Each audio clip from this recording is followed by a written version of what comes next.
Depois de uma fase cheia de cor, humor e exagero, o Batman retorna ao ponto de onde ele nunca deveria ter saído: as sombras. A década de 1970 não foi apenas uma passagem de década, foi uma verdadeira revolução nos quadrinhos. E o Batman foi o herói que mais se beneficiou com isso. E aí, galera do Nerd, prontos para mais uma dose de cultura pop? Então se liga que o show vai começar! E hoje, no nosso terceiro episódio da minissérie Das Sombras à Lenda, vamos mergulhar na Era de Bronze, galera. A era em que o Batman reencontrou a sua identidade. Ele voltou a ser aquele detetive sombrio e implacável que a gente conhece.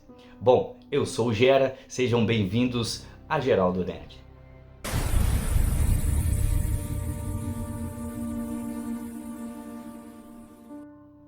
O fim dos anos 60 deixou o Batman em uma verdadeira encruzilhada.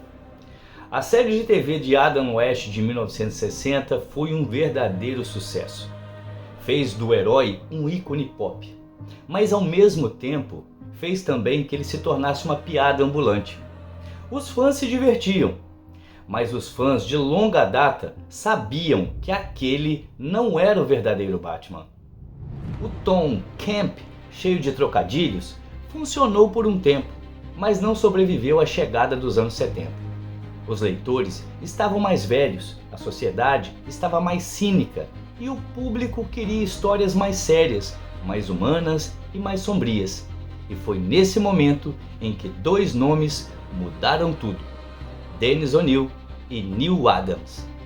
O roteirista Dennis O'Neil e o desenhista Neal Adams devolveram ao Batman sua essência: um vigilante sombrio, meticuloso e cerebral. Eles apagaram o brilho artificial da Era de Prata e reacenderam o medo nas ruas de Gotham.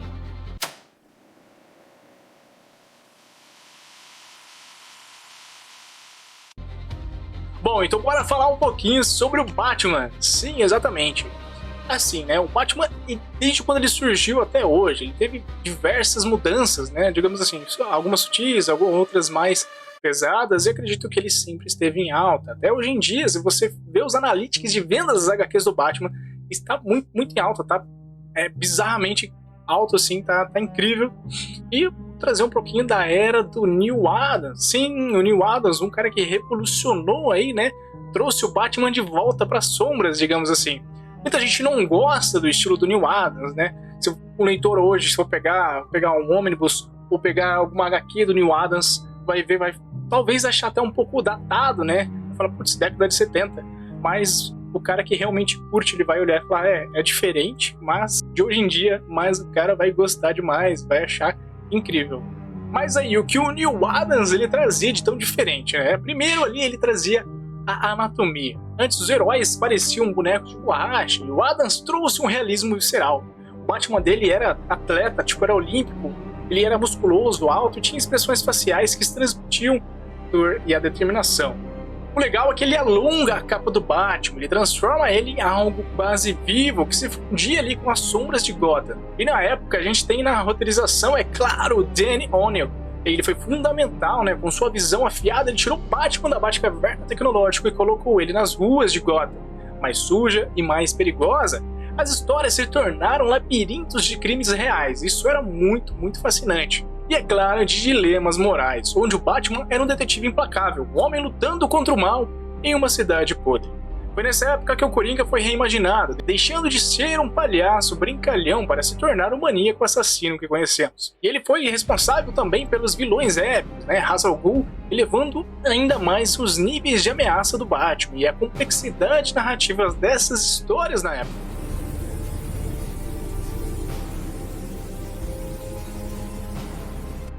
Galera, nas mãos de O'Neil e Adams, o Batman volta a ser o maior detetive do mundo.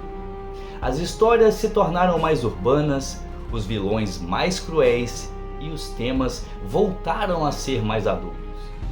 O foco não estava em salvar o mundo, mas sim em entender a mente criminosa. Um retorno à essência noir que inspirou o personagem lá em 1939. O visual também acompanhou a mudança. O uniforme ganhou tons mais escuros, o símbolo do peito ficou mais proeminente e a própria Gotham se transformou em uma cidade gótica, corrupta e viva. Quase um personagem por si só. Mas essa transformação não seria completa sem alguém. O Coringa.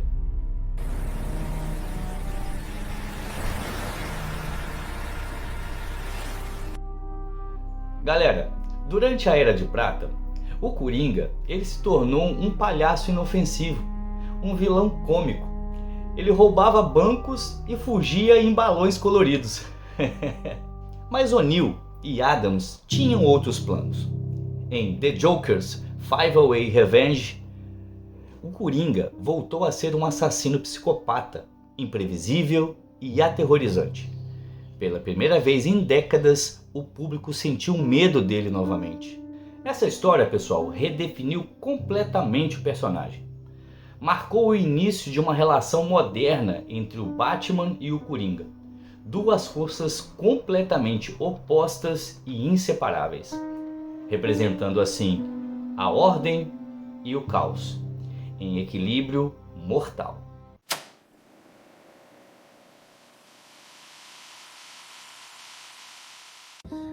Os vilões do Batman sempre foram tratados como um bando de malucos descontrolados. E desse jeito o Batman acabava virando só mais um vigilante. No momento que o Neil e Adams transformaram o Coringa num avatar do caos, o Batman acabou transcendendo para um novo patamar. Ele virou um paladino da ordem, porque ele era o único indivíduo capaz de conter o caos descontrolado do Coringa. No momento que eles fizeram isso, ele acabou se tornando o grande líder da DC. Porque como ele era sempre aquela força da ordem, todo mundo buscava ele para ser o líder, para ser aquele farol de estabilidade que todo grupo precisava. Então, a partir do momento em que ele sofreu essa mudança, e o Coringa se tornou campeão do caos e ele o campeão da ordem,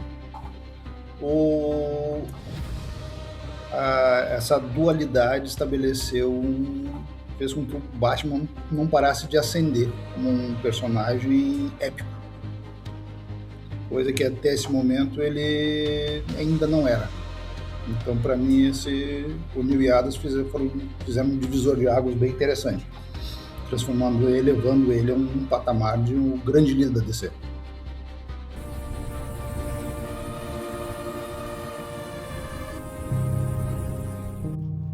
Enquanto o Batman mergulhava novamente na escuridão, Gotham acompanhava essa transformação. A cidade deixou de ser apenas um pano de fundo e se tornou um organismo vivo, pulsante, corrompido e imprevisível. Foi também um período em que vilões clássicos ganharam novas camadas psicológicas.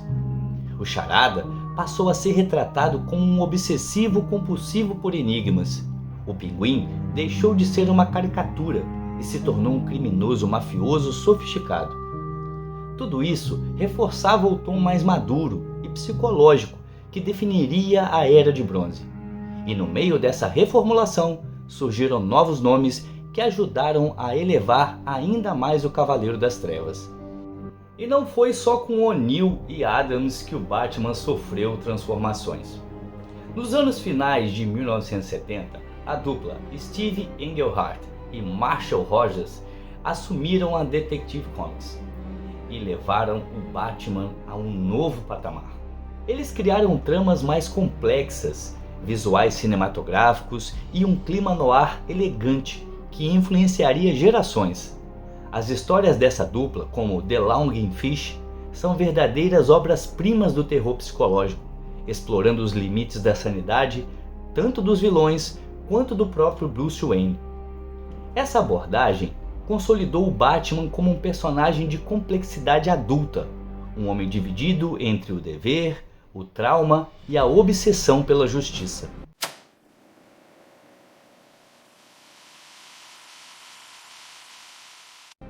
Fala aí, beleza? tô aqui hoje, o Rafa, do canal Rafa Surf Skate, a convite do nosso amigo Gera, lá do Sou Nerd, para falar um pouco desse personagem que estampa a minha camiseta. Vamos falar um pouco do Batman. Ele me convidou para esse projeto e eu me senti muito honrado. Ele tá fazendo aí uns vídeos e me passou aí 2 temas, 2 tópicos que eu vou trazer aqui para vocês e vou completar, vou falar um pouco daquilo que eu conheço, daquilo que eu pesquisei no vídeo de hoje. Ele me mandou o Batman de Englehart, desculpem aí pela pronúncia, porque o meu inglês não é fluente, e Rogers. Parece um filme noir, em quadrinhos. É sombrio, elegante e carregado de simbolismo. Eles provaram que os quadrinhos de super-herói podia ser arte de verdade. Esse foi o tema, foi o tópico que ele me mandou. Do pouco ou muito que eu conheço sobre o Batman, né, que eu sou fã, o que eu mais acho interessante é que Englehart não reinventou o Batman, ele resgatou o detetive, ele trouxe de volta a Gotham corrupta, sufocante, cheia de sombras morais. E Rogers fez algo absurdo visualmente.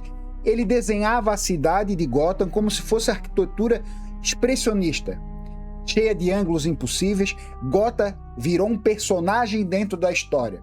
Uma curiosidade muito legal dessa fase é que apresentou a versão definitiva de Hugo Stranger e também consolidou Silver St. Cold como interesse amoroso de Bruce. Uma das poucas pessoas no mundo, nesse mundo do Batman, que realmente descobriu que Bruce era o Batman e saiu viva. E o mais curioso, muita gente considera essa fase como a principal influência da estética do filme de Tim Burton de 1989. Ou seja, antes de Batman virar sombrio no cinema, ele já era no quadrinho. Eu tenho aqui nessa coleção, o primeiro filme de cima é o Batman do Tim Burton, esse que eu citei agora. Um filme sombrio, um filme trabalhado nessa cultura gótica da cidade de Gotham. Um filme que, para quem não conhece, eu aconselho a assistir. Basicamente, eles fizeram o Batman ficar sério de novo, depois de uma fase que ele já tinha até enfrentado alienígena com roupa colorida demais.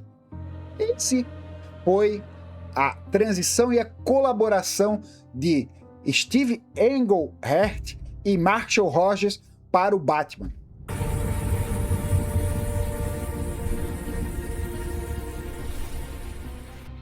A Era de Bronze foi muito mais do que uma transformação. Além de reimaginar velhos inimigos, eles apresentaram novos inimigos icônicos. O mais marcante dessa época talvez tenha sido Ra's al Ghul, criado por O'Neill em 1971. Ra's al Ghul não era apenas um vilão, ele era um filósofo da destruição, um homem que via a humanidade como um vírus e acreditava estar salvando o planeta através da extinção em massa. Sua relação com o Batman era profundamente moral. Ambos compartilhavam um senso de justiça, mas caminhavam em direções opostas. Enquanto Bruce acreditava na redenção, Ra's al Ghul via a purificação pela morte. Era um conflito de ideias e de espelhos. Outro destaque foi a caçadora, Helena Wayne, a filha de Bruce Wayne e Selina Kyle da Terra 2.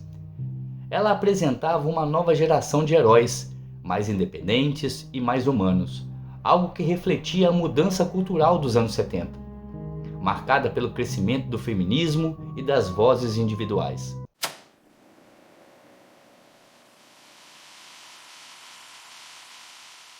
E aí, pessoal do canal do Gera, eu tô aqui para falar a respeito desse período do tempo que corresponde aos anos 70 ali do Batman, né?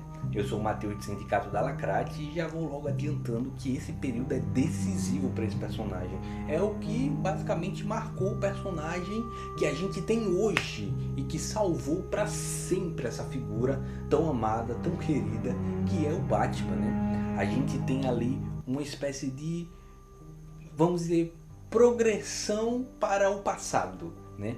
O Batman, ele volta a ser muito do que ele era lá atrás, no sentido de ele ganha de novo aquelas cores, ele traz novamente um tom mais sério para as suas escritas, para as suas histórias, com o O'Neil, é claro, encabeçando todo esse arcabouço que o Batman hoje é consolidado, né? Então, nesse período, inclusive é o período que surge o Ra's al Ghul, que é um personagem interessantíssimo, em que enriqueceu o Batman de uma forma tremenda. Então, nesse período, o Batman ele é caracterizado como esse personagem soturno, sombrio, com uma atmosfera pesada, com um clima mais urbano, com questões psicológicas que são complexas e que nos aproxima de certa forma dele, né? A gente começa a sair daquela galhofa, o Batman já deixa de ser tratado como um palhaço e, cara, não tem risadinha mais, acabou ali as frasezinhas de efeito meia bomba, sabe? Resolver na bobeirada as coisas, agora é investigação, cara. Agora é um plot mais humano pro personagem, no sentido de limitações físicas muito claras para esse personagem. Agora a gente tem um Batman muito mais sério, mais centrado. Então, cara, o que eu posso dizer? Se não fosse esse definitivo que os anos 70 trouxe, a gente não teria esses Batmans que a gente aclamou, né? Como, por exemplo, do Tim Burton. Cara, como é que o Tim Burton ia fazer um Batman palhação? Como é que o Tim Burton não iria fazer o Batman que ele fez? E ele só fez o Batman que ele fez por conta do Batman dos anos 70.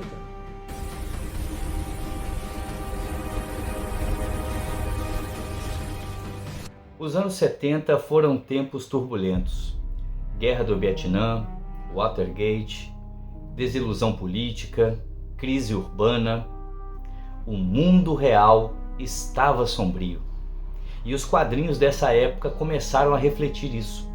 O Batman, por exemplo, não vivia em um conto de fadas. Ele enfrentava a corrupção policial, decadência moral e um sistema falido. Essa conexão com a realidade fez o personagem voltar a ser relevante. O herói mascarado não era mais um símbolo de perfeição, mas um homem imperfeito, enfrentando um mundo em ruínas. E foi justamente essa imperfeição que o tornou mais humano e mais fascinante.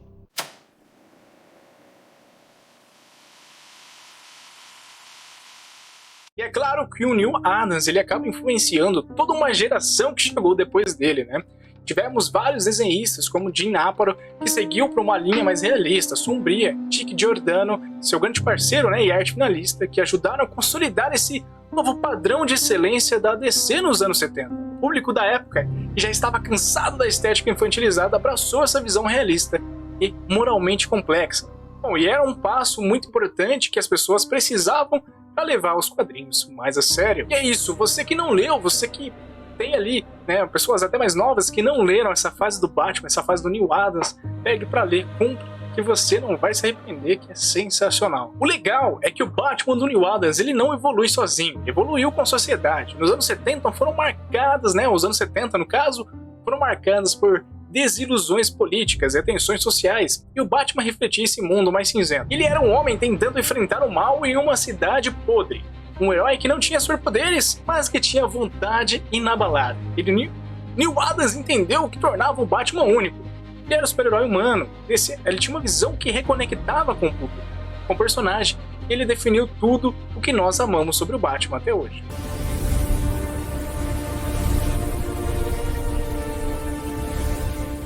Ao longo de toda a Era de Bronze, o Batman foi se transformando em um símbolo de resistência. Enquanto outros heróis ainda viviam aventuras fantásticas, ele apenas enfrentava os próprios demônios.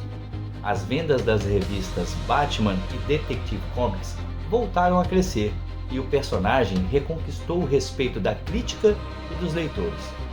O público não queria mais o herói perfeito, mas sim o homem por trás da máscara, um ser humano quebrado, mas obstinado. Essa nova imagem pavimentou o caminho para o próximo grande salto, o Batman das graphic novels e das minisséries adultas, que redefiniram o gênero.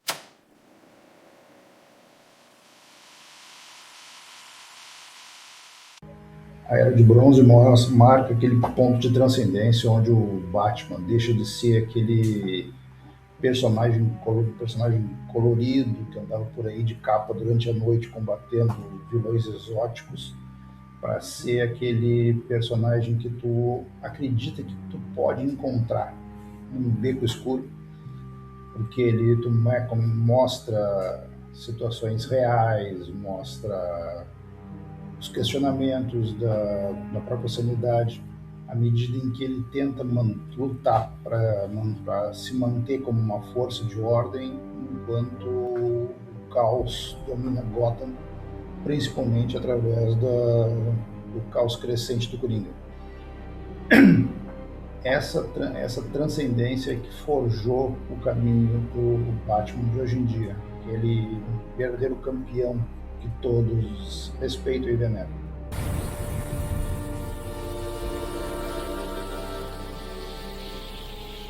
Pessoal, e no ano de 1986, guardem essa data. 1986 foi o finalzinho da Era de Bronze e o início da Era Moderna. Nesse ano, chegaria pra gente uma obra que mudaria tudo. Batman, o Cavaleiro das Trevas, de Frank Miller. Nessa minissérie, Bruce Wayne está velho, cansado e aposentado.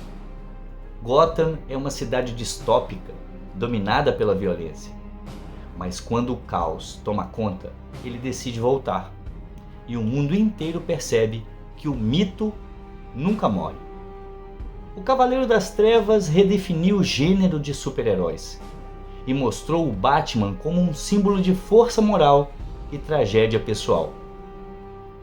Miller não apenas concluiu o trabalho iniciado lá nos anos 70, ele o transformou em arte pura. Essa HQ não apenas influenciou os quadrinhos, ela moldou o cinema, a TV, os jogos e toda a cultura pop das décadas seguintes. Sem ela, provavelmente não existiria o Batman de Tim Burton, o de Nolan ou o de Reeves.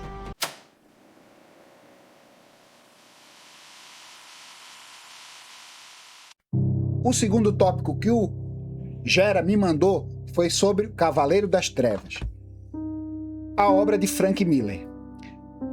O Cavaleiro das Trevas é a consagração de uma ideia, é o Batman não como um herói, é um arquétipo moderno. Frank Miller apenas mostrou o que estava sendo construído desde a Era de Bronze. O que Miller fez foi radicalizar o conceito. Ele pegou aquele Batman mais psicológico da Era de Bronze e levou ao extremo. Em Cavaleiro das Trevas, o Bruce já está envelhecido, quebrado, quase aposentado, e mesmo assim ele volta. Isso transforma o personagem em algo maior do que um herói, ele vira um símbolo. Eu tenho aqui também, na minha coleção, o DVD do Cavaleiro das Trevas, que também foi uma revolução do Batman no cinema. Foi a trilogia do Batman de maior sucesso, né, que a gente viu aí no cinema. E uma curiosidade interessante, né, é que a DC inicialmente não acreditava muito no projeto. Era uma minissérie fora da cronologia principal, essa do Frank Miller, quase como um experimento. E acabou redefinindo o personagem para sempre, culminando com a trilogia do Christopher Nolan. E tem outro detalhe genial, o confronto com Superman não é físico, é ideológico, é a ordem contra vigilância, governo contra individualismo. Depois dessa obra não dava mais para fazer o Batman sorridente dos anos 60, sem parecer que estavam ignorando a evolução do personagem. Inclusive posso citar aqui que no cinema, quando vem o Batman do Zack Snyder, né, ele tenta trazer essa mistura, um pouco do Batman do Frank Miller, do Cavaleiro das Trevas, né? Ele não usa como base, mas ele ainda mantém um pouco do tom sombrio para o Batman, né? O Miller basicamente disse, vocês querem um Batman sombrio? Então pega, é teu. Ele entregou o Batman que parece que dorme 3 horas por noite e vive à base de trauma e café. É um Batman como eu falei aí no início, envelhecido, porém fortificado por tudo aquilo que ele sofreu durante a jornada dele como herói. Essas duas fases mostram que o Batman não virou o sombrio do nada. Foi uma construção. E quando a gente entende isso, a gente entende porque ele continua relevante até hoje. Porque ele é, na DC, um dos heróis mais aclamados. O herói urbano, né? O herói, como ele diz, né? O meu poder é ser bilionário, é ter dinheiro. Então é isso. Ele passa a ser esse herói comum, o herói do dia a dia, que se transforma em algo maior. Fechando o vídeo aqui, agradeço novamente o convite aí do nosso amigo Gera, do canal Sou Nerd. Tamo aí para projetos futuros. Agradeço demais e até uma próxima.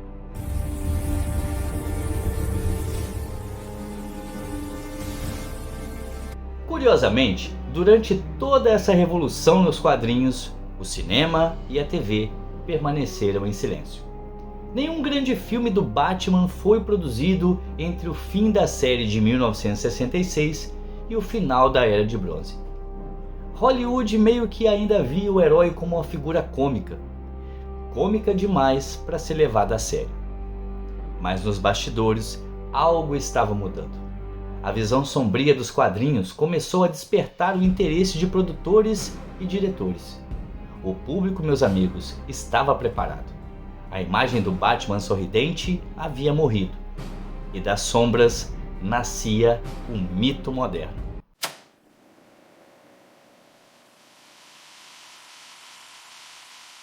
De cabeça eu não me lembro de outro Batman que não seja esse Batman, né? Eu não me lembro de outro sucesso desse personagem que não seja esse sucesso. Cara, o Batman que aconteceu nos anos 70, ele pra mim, ele é o Batman definitivo. Ele é o Batman que, cara, não tem o que tirar nem pôr. Se a gente hoje tem as características tão amadas que o personagem demonstra, tanto na sua pretensão visual, né? Aquele visual cinza, preto, de escuridão, imponente, tanto nas suas características de, sei lá, não matar, ceticismo, a questão do personagem acreditar na redenção, mas mesmo assim, né, desconfiar dessa redenção, acreditar que Gotham é um sonho a ser lapidado, mas que Gotham acabe nunca sendo salva, sendo uma Gotham suja. Isso aconteceu nos anos 70, cara.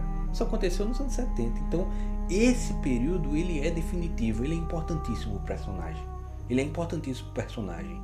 E O'Neil com Brave and Bold, ele, cara, matou a pau, tá ligado? Acabou a charada. É dali pra frente. É dali pra frente. Então, é o período do Batman. É o período do Batman. Eu não penso em outro Batman que não esse.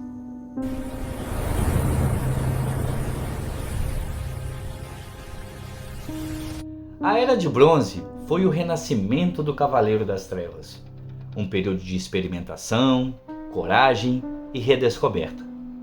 Foi quando o Batman deixou de ser apenas um super-herói e se tornou uma lenda moderna, um espelho dos nossos medos, falhas e esperanças.